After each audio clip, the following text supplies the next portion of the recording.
What's up, everybody? Welcome back to the channel. It is your boy TTG. Instant reaction here to the Arizona State and Texas Peach Bowl college football playoff. And I've been asking for a game like this, and buddy, did I get it. An interesting playoff game finally. My God, what a game. Early on, it looked like Texas, I think they got out 14-0 or either 14-3, something like that. It looked like Texas was just going to overpower them. Looked like they were too much, too fast. Credit to Arizona State for hanging in there. Coach Kenny Dillingham had a plan, and they executed it. With that being said, 39-31 final. I mean, dear God, what a game, guys. I was very impressed with Arizona State. They proved they belong. Their defense deserves a lot of credit.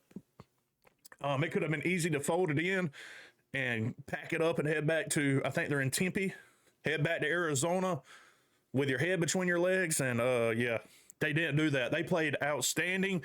I'm looking here. It looks like after they got out 14-3 or 14-0, whatever the score was, it looked like they held them to 3 points till the fourth quarter.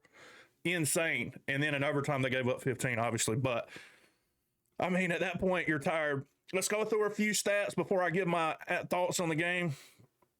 Quinn Ewers, 20 of 30, 322 yards, 3 touchdowns, 1 pick. He looked pretty good. Now, during that little lull period in the second and third quarters, their biggest problem, in my opinion, let's go ahead and jump to it, was rushing the football. They had 54 yards rushing on the entire night. Not the night, but the entire game. Quintravion Wisner, 18 carries, 45 yards, 2.5 yards a carry. I mean, nothing there.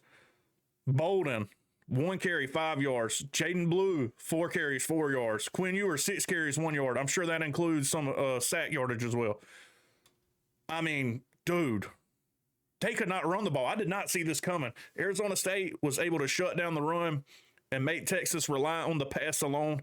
And as you've seen in those second, third, and even most of the fourth quarters, they were stuttering, man.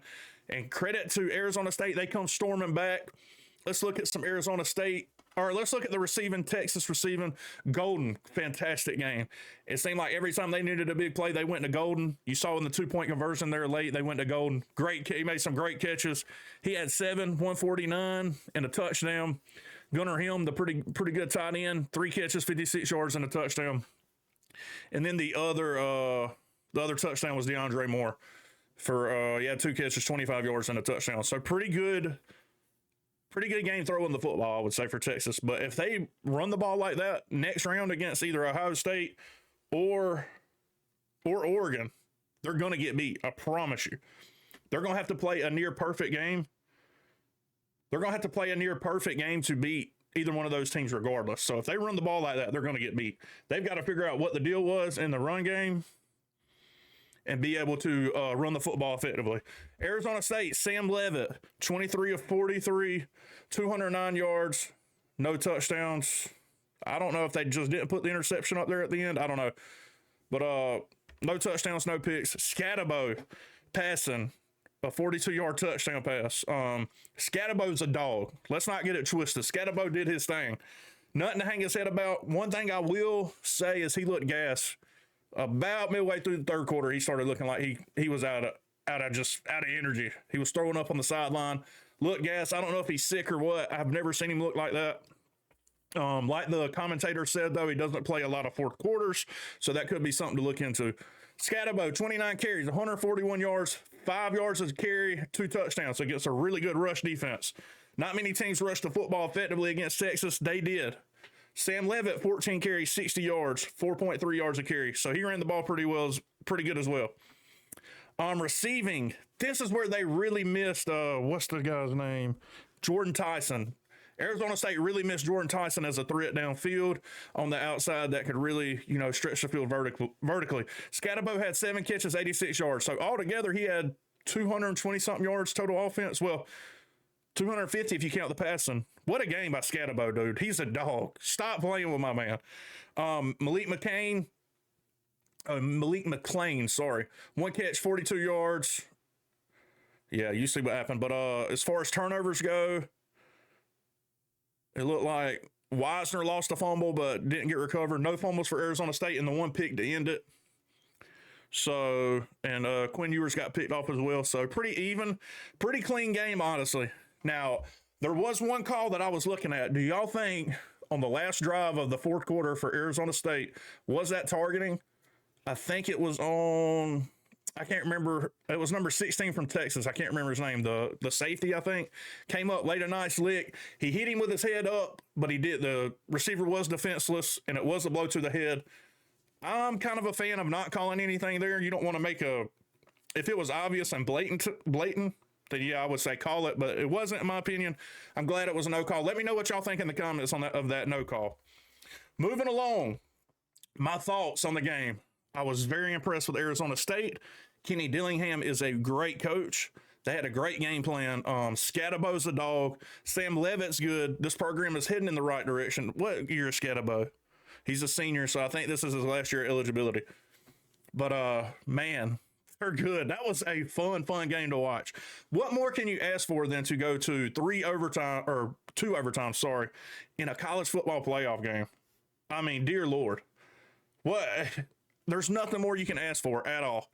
Fantastic game. Texas, what do you need to do to moving forward? You're fitting to play either Ohio State or Oregon.